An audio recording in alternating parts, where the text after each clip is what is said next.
চিন্তি অনন্তৰ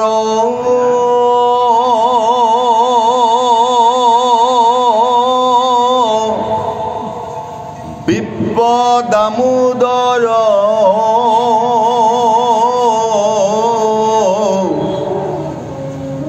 বুজিলা খবাৰ সাৰ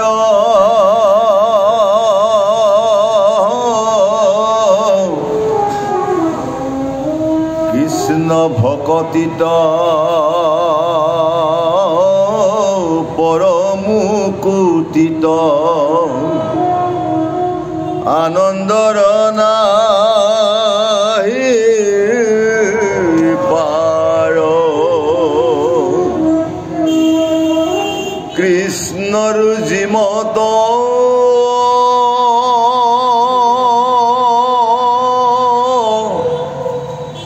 স্নেহ ভকত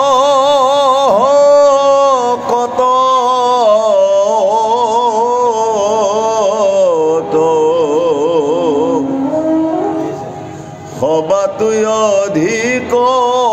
অতি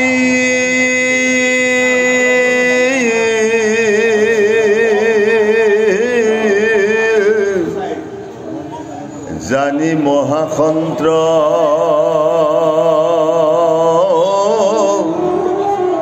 ব্ৰাহ্মণে মাগন্ত্ৰ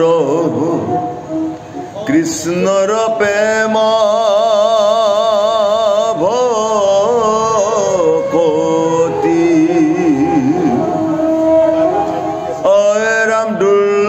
সম্পদ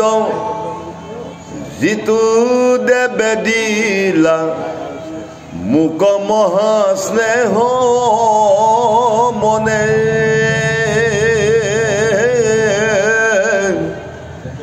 তানসে পদৰ হৈব অনুচৰ জন্ম হুৱে মোৰ মানে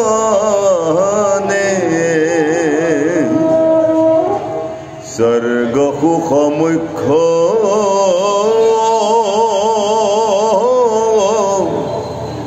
একোকে নসাধু যেহি মানে জন্ম হৌক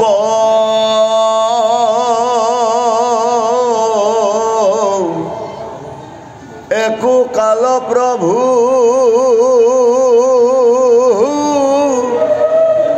দাস দয়া জুনু তেজা প্ৰাণ বন্ধু মোক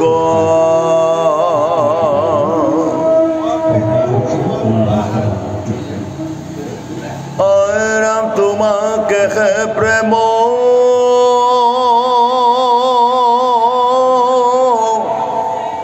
থাকুক পৰম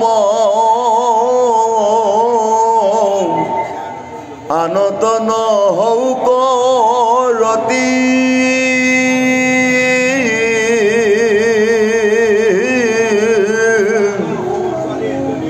জন্মে জন্মে হিত তুমি সমে প্ৰভু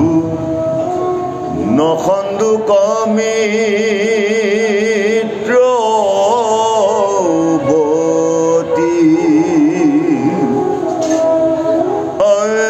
অচিন্ত মহিমা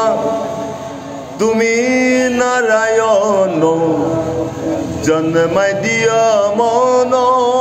ৰংগ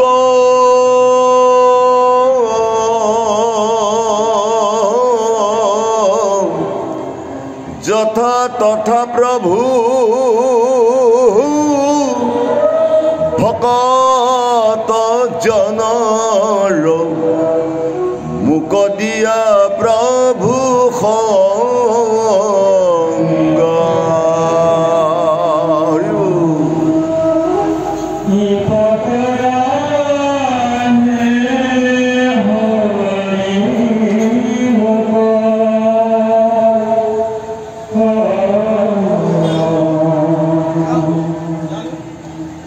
Ipakara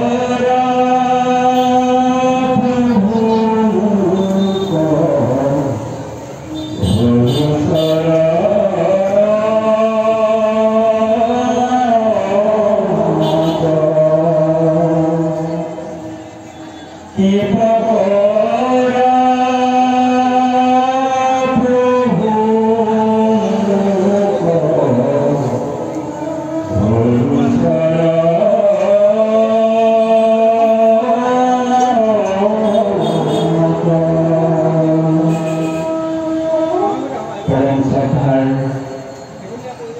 পবিত্ৰ কৃষ্ণ মন্দিৰত পবিত্ৰ ভাগৱত সেৱা আৰু কীৰ্তন কৰি থকা সাধুগুৰু ভকত বৈষ্ণৱ সমস্ত আমি ইমান কৰি আমাৰ গুৰুজনাৰ মধুৰ কণ্ঠে পবিত্ৰ ভাগৱতৰ পবিত্ৰ কাহিনী আধ্যাত্মিকভাৱে আমাৰ মাজত ব্যাখ্যা কৰিছে আৰু আমি তাতে অকণমান সহযোগ কৰি পদৰ মাধ্যমে দুটি কথা মাত্ৰ আলোচনা কৰি দুৰ্যোগৰ বাহিৰৰ সকলো পৰম্পৰাৰ কৃষ্ণৰ সহায় প্ৰদান সমস্ত পৰম্পৰাৰ আপোনালোকৰ ৰাজ্যতে দেখিছোঁ আমি আজি আহি পদৰ পিছতেই দূৰণি পালোঁ দূৰৈমুখী দূৰৈ হাত কৰি তেওঁক অকণমান জনা দৰকাৰ কৈছোঁ দূৰ মানে কৰি প্ৰভুৰ দুখন চৰণ এই দুখন চৰণ উল্লেখ কৰিবৰ কাৰণে লিখকে যিসকলে পবিত্ৰ ভাগৱত ৰচনা কৰি থৈ গৈছে পদ ছবি জোৰা জুৰি তাৰ মাজতে একাত্মিক ভাৰমণ্য ৰাখি ৰাখি সকলোবোৰ শব্দৰ তাত্বিকতা অলংকৃত কৰি পবিত্ৰ ভাগৱতৰ মৰ্ম কথাবোৰ আমাক আগবঢ়াই থৈ গৈছে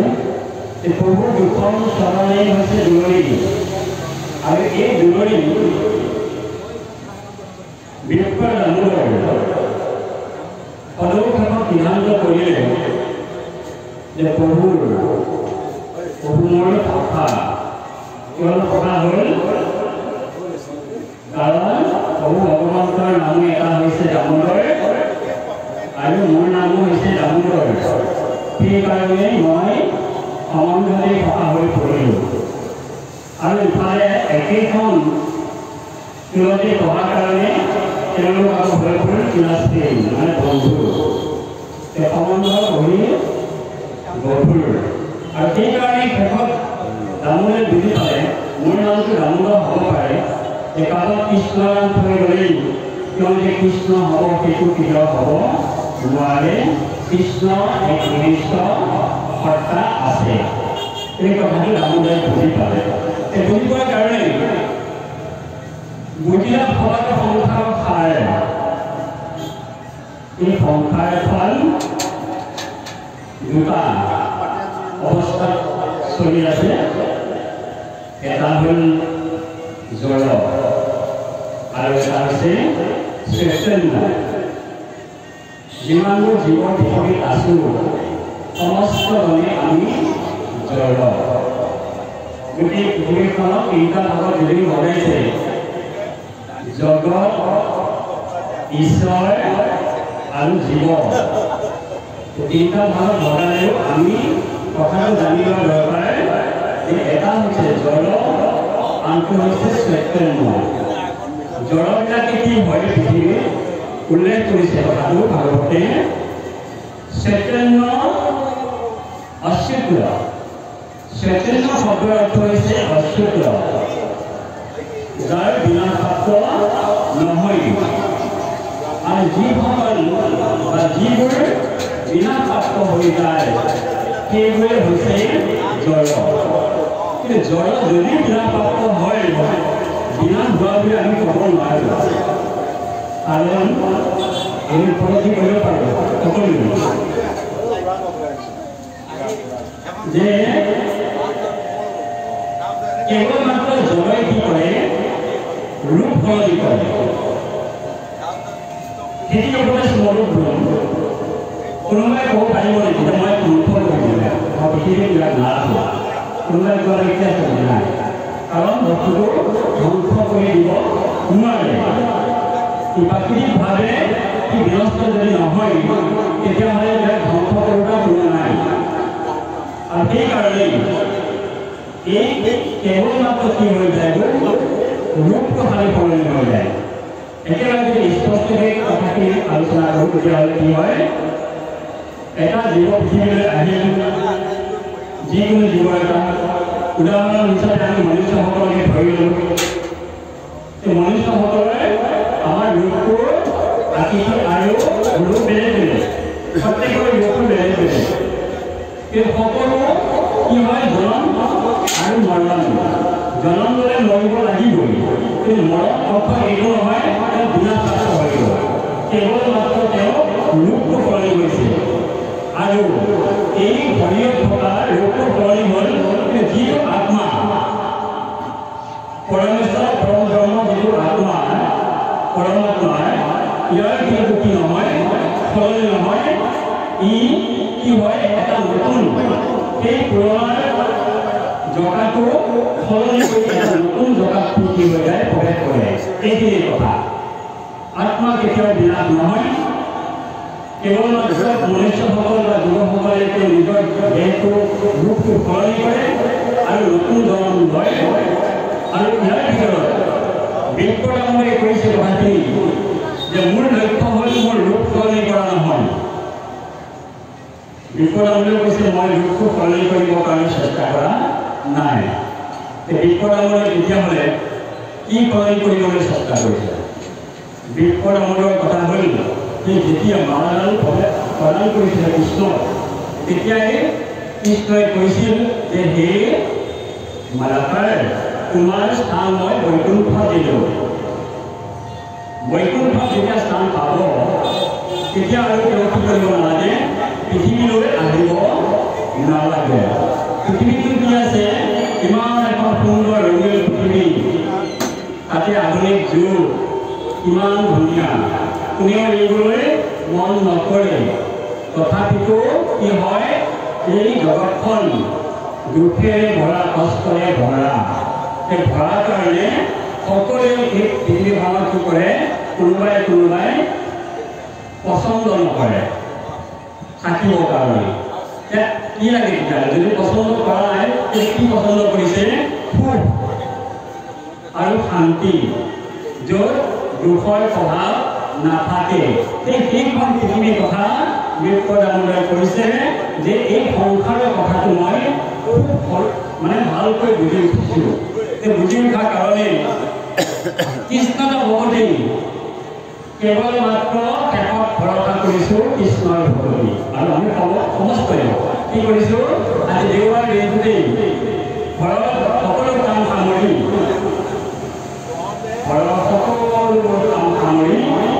ওলাই আহিলোঁ, সাধু সংগ লগ কৰিবলৈ আহিছিলোঁ। অন্য কৰিব অহা নাই, সাধু সংগ লগ কৰিবলৈ আহিলোঁ। কিয়? কি আছে সাধু সংগ? কি কৰা যায়?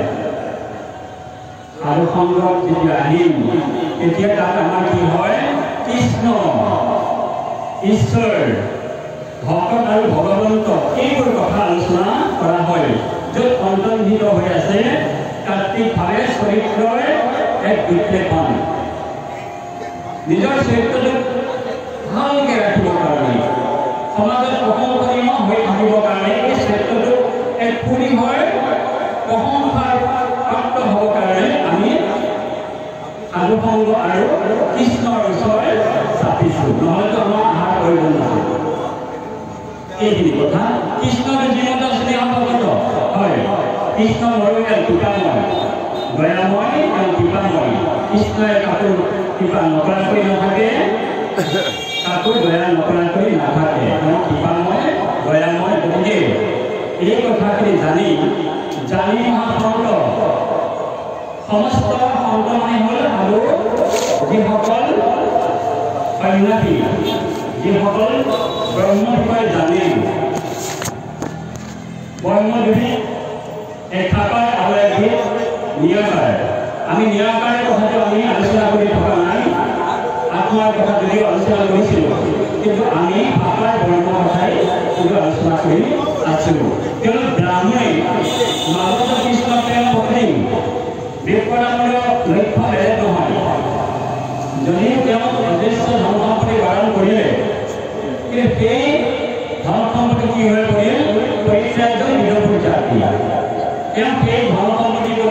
নিষ্ঠা তেওঁ নাই আছে ভগৱন্ত দিছে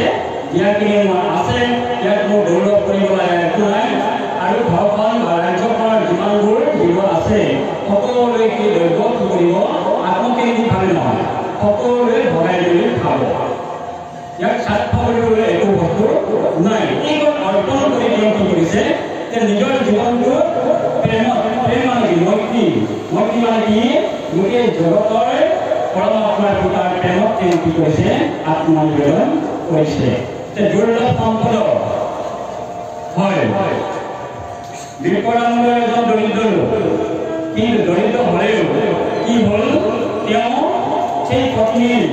যি কষ্টৰ সেই কষ্ট হাত মানে সান্তনা দিবৰ কাৰণে কি কৰিলে কৃষ্ণ সহায় কৰি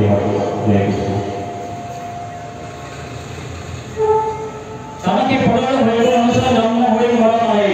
হয় যিমানবোৰ জন্মৰ আহক বা যিমানবোৰ জন্ম গ'ল সকলো জীৱনতে প্ৰতিটো জীৱনকালতে কেৱল যাতে মোৰ কৃষ্ণৰ প্ৰতি ভক্তি থাকে কৃষ্ণৰ পাওঁতে শুওঁতে উঠোঁতে বহুতে যাতে কৃষ্ণৰ কথাই মই পৰিণাম কৰিবলৈ দেখোঁ এই ভাৱনাটো যাতে কৃষ্ণই মোক প্ৰদান কৰে তাৰ প্ৰতি কি কৰিব লাগে অনুপ্ৰেৰণা দিব লাগিব ভাগৱত উল্লেখ কৰিছে জয় কৃষ্ণ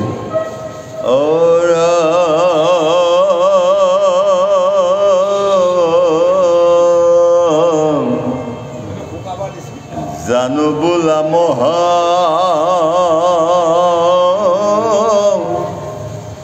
ভকতিৰ ফল পায়ো ইটো বিদ্ৰমান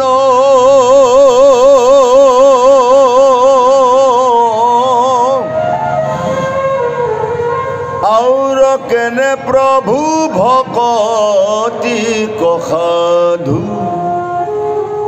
শুনা প্ৰভু সমিধান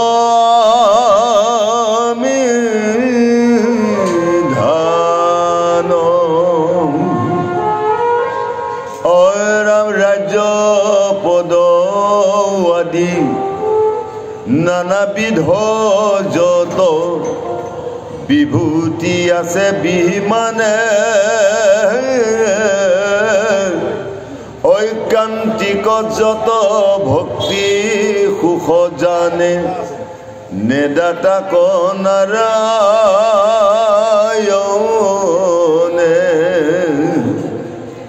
অৰাম ভকতি শীতাংক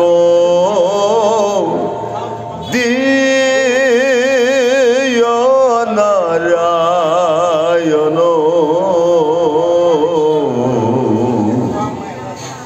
সংসাৰত হৰি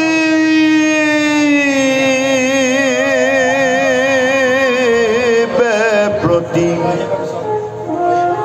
ধনী সকলৰ গৰ্বক দেখিয়া গৰ্বে নেইয়া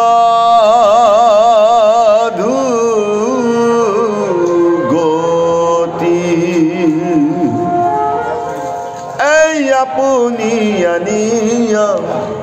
পৰম কৰোণা ভকতি কহ দিয়া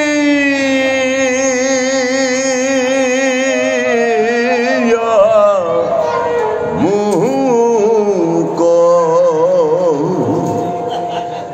ইটো মহাধন ৰমনে তজু সেৱান বাধু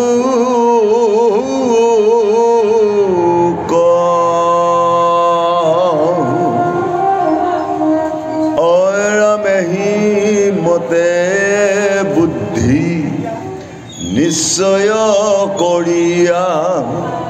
কৃষ্ণৰ দুই চৰণে একান্ত ভকত হুয়া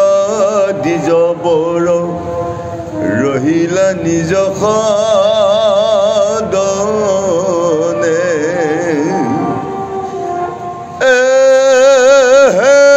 ভাৰ যাৰ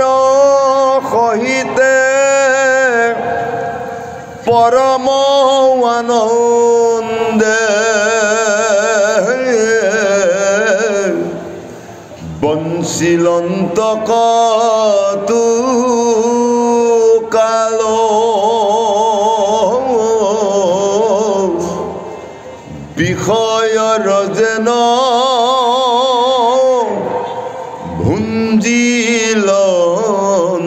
ভোগ্য অনপাইলন্ত মোহ জাহালো অৰামে কিছু কিছু কৰি তেজন্তে খে যাই বিষয়ৰ অনুৰাগ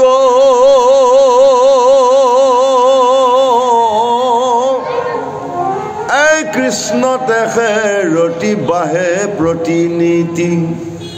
নিৰন্তৰ সাধুৰ লাগ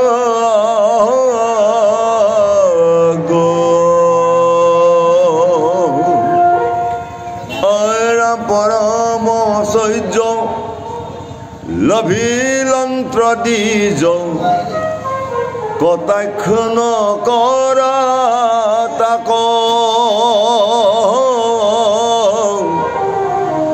ৰাতি দিনে কৃষ্ণ গুণ নাম গাই গুণন্ত্ৰ কৃষ্ণ কথা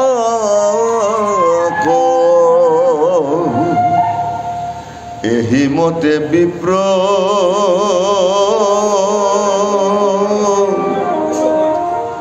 ভকতি কৰন্ত্ৰে বুলিলে পৰম তত্ৰ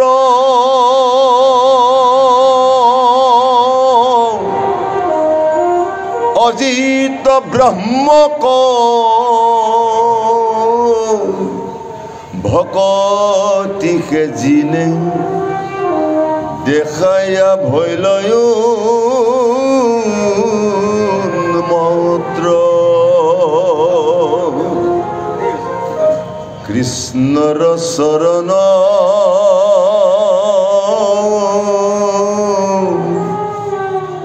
চৰিত্ৰ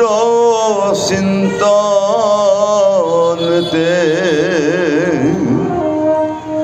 আনন্দ বেগবাহিল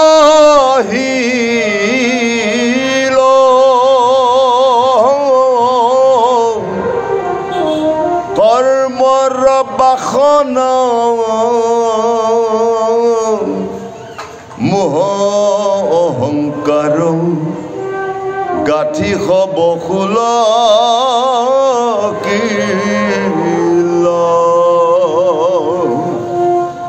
অৰামে থাকি গৃহবাসে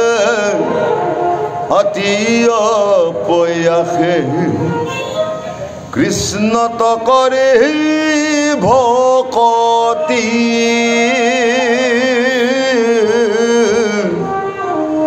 ভৰ্যায় সহিতে অন্তকালে যাই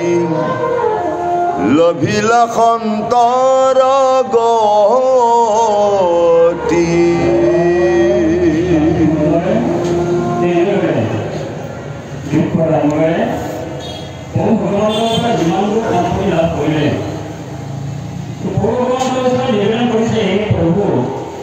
যিমানবোৰ সম্পদ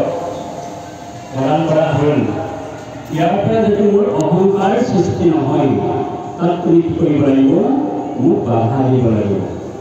আৰু মই চেষ্টা কৰিম তাক কেনেকৈ কেৱল মাত্ৰ তোমাৰ চৰণ ভকতি অপয়াসে খাওঁতে এখোঁতে উঠোঁতে বহুতে সদায় তোমাক কি কৰিম ভকতি কৰি থাকিম আৰু ভকতি কৰি থাকোঁতে অভিভাৱকে নৰ কৰ্ণপতি কৰে মই আশা কৰিছোঁ তুমি এই কম সহায় তুমি কৰিবা নহ'লে তোমাৰ বিপদত পৰি যাম কিয়নো যিমানবোৰ সম্পত্তি মোলৈ আগবঢ়াই দিয়া হ'ল এই সম্পত্তিবোৰত যদি মোৰ অহংকাৰ বাঢ়ি যায় এই সমস্তই কি হৈ যাব প্ৰাণী হৈ যাব ইয়াৰ পৰা যোগদান পাবৰ কাৰণে তোমাক কি কৰিম সদায় ভক্তি কৰি ৰাখিম এই কণ তুমি কৃপাই কৰিবা ভাগ্যলৈ সহিতে পৰম আনন্দে বঞ্চিত কটো পাই এনেদৰে বিপ্ৰৰ পত্নীৰ সৈতে বিপ্ৰদামলৈ কি কৰিছে এই গৃহৰ সংসাৰখন বৰ আনন্দময়েৰে চলাই লৈ গৈ আছে চাৰিটি সন্তান আৰু ইমানেই নহয়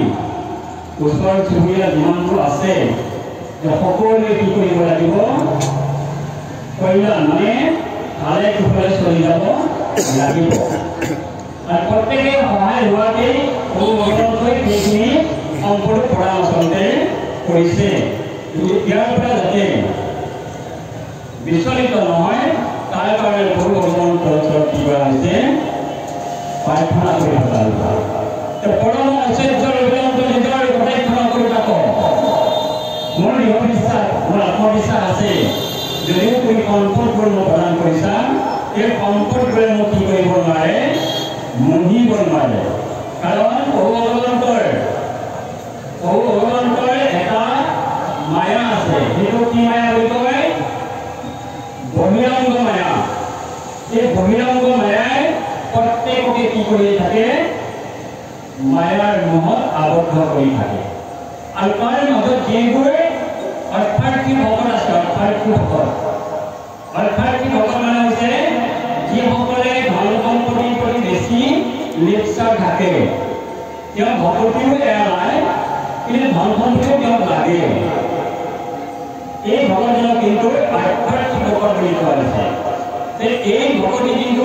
বিপ্ৰৰ নামৰ ক্ষেত্ৰত থাকি গ'লগৈ কাৰণ তেওঁ কেৱল কৃষ্ণৰ ভকতিয়ে কৰিছিল সম্পদৰ কাৰণেতো ভক্তি কৰা নাছিল কিন্তু শেষত গৈ তেওঁ কি পালেগৈ ভকতিও পাইছে আৰু সম্পদো পাইছে গতিকে ইয়াৰ পৰা পৰিত্ৰাণ পাবৰ কাৰণে দিনে ৰাতি কৃষ্ণ গুণৰ গান গুণ কৃষ্ণ কথাক অবিশ্ৰাম গুণন্ত গতিকে এই সমস্ত কথা পত্ৰ বুজি কৰি তেওঁ কি কৰিছে কৃষ্ণৰ কথা ভাবি ভাবি তেওঁ সংসাৰখন চলাই গৈ আছে আৰু এনেদৰে গৈ গৈ কৰ্মৰ বাপনা মোৰ অহংকাৰ ৰাখিব কুলকিল হ'ব তেওঁ এই কথাটো কৃষ্ণৰ গুণানুকীৰ্তন কৰোঁতে কি হৈছে গাঁঠি কুলকি বুলি কৈছে গাঁঠি কিহৰ গাঁঠি কুলকি বিষয়ত যিটো গাঁঠি তেওঁ লাগি আছে বিষয়ত যিটো গাঁঠি তেওঁ লাগি আছে এই গাঁঠিটো তেওঁ কি কৰিলে তাৰ পৰা পৰিত্ৰাণ পালে তাৰ পৰা তেওঁ ওলাই আহিছে মানে বিষয়ে তেওঁ কি কৰিব নোৱাৰে এতিয়া বান্ধিব নোৱাৰে আৰু যিসকলক বিষয়ে বান্ধিব নোৱাৰে সেইসকলৰ স্থান হৈছে বৈকুণ্ঠ গতিকে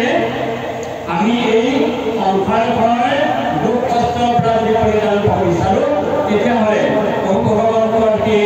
ৰাজুৰ চৰণত আমি কি কৰিব লাগিব সদায় কি কৰিব লাগিব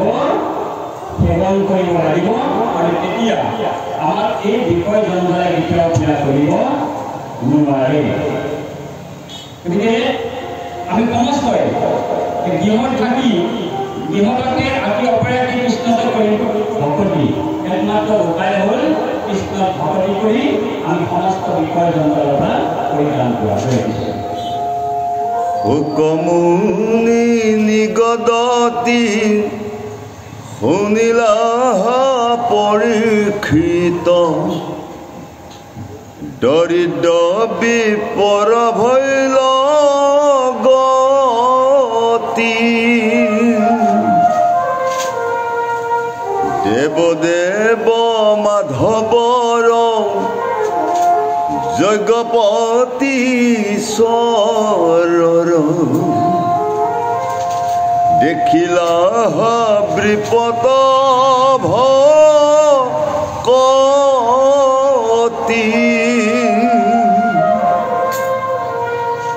ব্ৰাহ্মণে সে প্ৰিয় দেৱ বুলি হৰি কৰা সেৱ আত্মশংকা নকৰিবা মনে ব্রাহ্মণ তপরেয়ান প্রিয় দেব নাহি ত্রাণ ব্রাহ্মণ মাধব হি গুণে কৃষ্ণর বামন্য এই কথা শুনি যিটো জনে বিপৰ পিঠুকয় পায় খান কৃষ্ণ তো ভকতি বাহে তাক কৰ্ম পাশে এৰে অন্তকালে পাৱে বিষ্ণু থান বৈষ্ণৱ ব্ৰাহ্মণ সবে সুহৃদ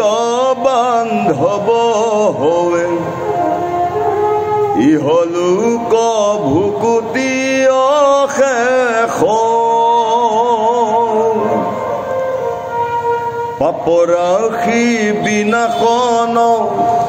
ইটো কথা হুতাসন দৰিদ্ৰ হৰয় দুখ ক্লেশ কামৰূপে অনুপাম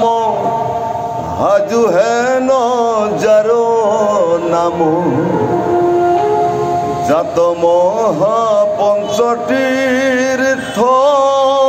আছে মহামণি কুতগিৰি উঠি জাত জন্ম তৰি লোহিত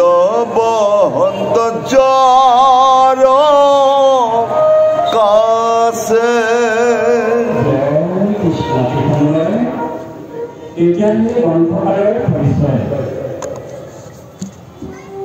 মহাপুৰুষ এক বিশেষ শিষ্য এই অনন্ত কণ্ডলী এই অনন্ত কণ্ডলীয়ে পবিত্ৰ ভাগৱতৰ দশম স্কন্ধৰ মধ্য আৰু শেষ এই দুইটা তেওঁ কি কৰিলে ৰচনা কৰিলে এইখিনি কৰি সুকৰ্মণি নিবেদন পৰা পৰিচিত এই ৰাজন তুমি উত্তৰ ভকতি কৰিব গৈ গৈ তেওঁ কেনে গতি লাভ কৰিছে এই কথাখিনি তুমি ইতিমধ্যে শুনিলা এই ব্ৰাহ্মণ আৰু মাধৱৰ কথা কৈছে বিপ্ৰ ডাঙৰ হ'ল বিপ্ৰ মানে হ'ল ব্ৰাহ্মণ বিপ্ৰ মানে হৈছে আমি যাক ব্ৰাহ্মণ বুলি কওঁ অকণমান বিশ্লেষণ কৰাৰ কথা আছে এইখিনিতে বিপ্ৰ হৈছে ব্ৰাহ্মণ আৰু যি যেতিয়া তেওঁ ব্ৰহ্মক জানিব ব্ৰহ্মক জনাৰ পিছত তেওঁ ব্ৰাহ্মণ হৈ পৰে যেনেকৈ বেদ জানিলে জীজ হৈ পৰে ঠিক একেলেখীয়া এই ব্ৰহ্ম পৰম ব্ৰহ্ম আৰু এই ব্ৰাহ্মণ দুয়ো মাজত কি হৈছে সমন্বয় কৰিছে কেনেকৈ তেওঁ ব্ৰহ্মক জানিছে সাকাৰ আৰু নিৰাকাৰ যি ব্ৰহ্ম এই ব্ৰহ্মক তেওঁ বিপ্ৰদামলৈ বুজি ল'লে এই বুজি লোৱাৰ কাৰণে অত্যন্ত মাধৱে মানে কৃষ্ণই অত্যন্ত তেওঁ কি কৰিছে প্ৰেম কৰিছে ব্ৰাহ্মণীকে প্ৰিয় দেৱ কৰি হৈ কৰা খেল কথাটো অকণমান জটিল যে কৃষ্ণই কাক সেৱা কৰিছে কাক সেৱা শুশ্ৰূষা কৰিছে বিপ্ৰ মানে দামোদৰক যেতিয়া তেওঁ ব্ৰহ্মজ্ঞ হৈ গ'ল ব্ৰহ্মক জনা হৈ গ'ল সেই ব্ৰহ্মক জনাৰ কাৰণে কৃষ্ণই বিপ্ৰক সেৱা ভকতি কৰাটো একো অসুবিধা নহয় গতিকে ব্ৰাহ্মণটো কৰে অলপ বিৰতি নাইয়ান ব্ৰাহ্মণ মাধৱত এই গুণে একেই গুণ যি ব্ৰহ্মক জানিলে কাৰণ কোৱা আছে গুৰু সাক্ষাৎ পৰম ব্ৰহ্ম গুৰু সাক্ষাৎ পৰম ব্ৰহ্ম গতিকে যিজন গুৰু হৈ পৰে তেওঁ ব্ৰহ্ম হৈ পৰে। ইয়াত এই কথাখিনি কৃষ্ণ আৰু বিপ্ৰৰ মাজত একো ভেদ আচলতে নাই। কাৰণ আনহাতে যদি আমি চাবলৈ যাওঁ বিপ্ৰ দামোদৰ এই কৃষ্ণ এটা অংশৰ পৰা তেওঁ সৃষ্টি হৈ গৈছিলে। কাৰণ 12জন বৈষ্ণৱক কৃষ্ণ তেওঁ নিজৰ দেহৰ পৰাই আৱিষ্কাৰ কৰি লৈছিল, মানে সৃষ্টি কৰি লৈছিল। গতিকে ইয়াত ভেদটো আচলতে কৃষ্ণই কি কৰা নাই, ৰাখা নাই। ঠিক আছে, কৃষ্ণ ভকতি বাঢ়ে চাকৰ কৰ্মপাকে এৰে অন্তকালে পাৱে বিষ্ণু থান। আমি যদি কৃষ্ণৰ সৈতে সহবাস মানে এইটো তাত্বিক মুকুতি, এইটো সাৰূপ্য মুক্তি বুলি কয়। সাৰূপ্য কৃষ্ণৰ সৈতে যদি একেলগে সহবাস কৰিব মন যায় তেতিয়াহ'লে এই কৃষ্ণৰ এইটো কি বুলি কৈছে বিষ্ণু ধাম, মানে বৈকুণ্ঠ পুৰীত একেলগে সহস্থান কৰিব পাৰিব। ইয়াৰ উপৰি আৰু এটা কথা কৈছে যে গ্ৰন্থকাৰৰ আত্মপৰিচয় দিবলৈ গৈ অসম মুলুকৰ এইটো সুন্দৰ কথা এইখিনিতে আহিছে যে কামৰূপে অনুকাম। আমাৰ অসমখনত আমি অসম ৰাজ্যখনত আমি সমস্তই বাস কৰি আছো, আছোনে? অসমখনক আমি কেইটা নামেৰে জানো বাৰু? কেইটা নামেৰে অসমখনক জানো? প্ৰথম কথা জানিবলগীয়া কথা, অসম, কামৰূপ, প্ৰাগজ্যোতিপুৰ, আৰু কি নামে জানো বাৰু? আমি আৰু কি নামে জানো? আৰু এটা নাম আছে, সেই নামটো হ'ল কিৰাত। ভাগৱতে দশম স্কন্ধত মহাপুৰুষ শংকৰদেৱৰ ৰচনাত এই শব্দটো উল্লেখ কৰি থৈ গৈছে, কিৰাত। আৰু এই কিৰাত বহুত এটা গুৰুত্বপূৰ্ণ শব্দ, আৰু এই শব্দটো পিছৰ ফালে বৰ সুন্দৰকৈ লিখকে তাত্বিক বুজি পোৱা নাই বুলি কৈছে। মই নিজেই বুজি পোৱা নাই এই শব্দটো, এই কথাখিনি উল্লেখ কৰি থৈ গৈছে। গতিকে যাই হওক যে এই কামৰূপত কি আছে বোলে, হাজো নামৰ এখন ঠাই আছে। হাজো, এই হাজো কি কৈছে, কামৰূপে অনুপম হাজো হেন নাম যাব জাত মহাপঞ্চতীৰ্থ আছে। এই হাজোতে বোলে কি আছে, পঞ্চতীৰ্থ। আমি যদি পঞ্চতীৰ্থৰ কথা উল্লেখ কৰোঁ অসম মুলুকৰ, কামৰূপৰ বহল ব্যাখ্যা দিবলৈ নাযাওঁ, সময়ো নাই। গতিকে এই পঞ্চতীৰ্থৰ যদি আমি কথা কওঁ, আমি কাজিৰঙাৰ পবিত্ৰৰ এই পবিত্ৰৰ কি ঠাই আছে এখন, পবিত্ৰৰ ওচৰত যিখন ঠাই আছে গৰঙা মন্দিৰ, এক উল্লেখযোগ্য ঠাই। তাৰ লগত আছে কি কাছকিনা, গুৱাহাটীৰ পৰা পাৰ হৈ কি আছে, গণেশ মন্দিৰ আছে, আৰু গণেশ মন্দিৰ পিছত কি আছে, হাজো হয়গ্ৰীৱ মন্দিৰ। আৰু এই হাজো হয়গ্ৰীৱ মন্দিৰটো বিশেষভাৱে উল্লেখ কৰিছে পঞ্চতীৰ্থৰ। ইয়াত কি বুলি ক'লে, মহামণিকূট গিৰি, মহামণিকূট। তাৰমানে আমি কথাটো স্পষ্ট হোৱাৰ দৰকাৰ আছে যে আজিৰ পৰা হাজাৰ হাজাৰ বছৰ আগতেই আমাৰ ঘৰে ঘৰে যিটো মণিকূট আছিল, মানে ঘৰে ঘৰে যিটো মণিকূট আছে, এই মণিকূটটো আজি হাজাৰ হাজাৰ বছৰ পুৰণি মণিকূট। এই পিছলৈকে মানুহৰ ঘৰলৈকে আহিছিল। প্ৰথম দিনটো ক'ত আছিলে, হয়গ্ৰীৱ, সেই মাধৱ মন্দিৰে সেই মণিকূট গিৰি। এই মণিকূটটো লোহিত ব্ৰহ্মপুত্ৰ জাতক আছে। আৰু এটি শব্দ তাতে কৈছে, লোহিত বুলি কৈছে। লোহিত শব্দটোৰ আমি ব্ৰহ্মপুত্ৰ বুজো, ব্ৰহ্মাৰ পুত্ৰ হিচাপে আমি ব্ৰহ্মপুত্ৰক জানো, কিন্তু ব্ৰহ্মপুত্ৰক আমি লোহিত বুলিও জানো। কিন্তু লোহিত শব্দটোৰ ওপৰত বেছি গুৰুত্ব দিয়া সেইটো এটা জটিলতা হৈছে মোৰ বাৰু, কাৰণ নহ'লে কথাবোৰ বুজি পোৱা নাযায় যে এই লোহিত আচলতে লোহিত কি। এই কিৰাত শব্দটো এইকাৰণে আনিছিলোঁ, যেতিয়া কিৰাতীসকল আছিলে, এই কিৰাতীসকলৰ সময়ত এই লোহিত নামৰ এজন পুৰুষ আছিলে। আৰু এই লোহিত নামৰ পুৰুষজনে কি কৰিছিলে, গোটেই অসম মুলুকৰ, তেতিয়া বৰ অসম বা গোটেই কামৰূপ যিটো বুলি কয়, কামৰূপ বুলি কয় আমি একেবাৰে বাংলাদেশৰ পৰা এইফালে ভূটানলৈকে পৰে। ইমান এইখন কাম কি কৰিছিলে নেতৃত্ব বহন কৰিছিল এই লুইতে মানে এজন শিক্ষিত ব্যক্তি আৰু এই শিক্ষিত ব্যক্তিজনৰ নামতেই লুই বুলি পেলাই ব্ৰহ্মপুত্ৰখন কি কৰা হ'ল নামকৰণ কৰা হ'ল আৰু এই লুইতৰ তলতেই কি আছে বোলে মহামণিপুৰ গিৰিটো আছে।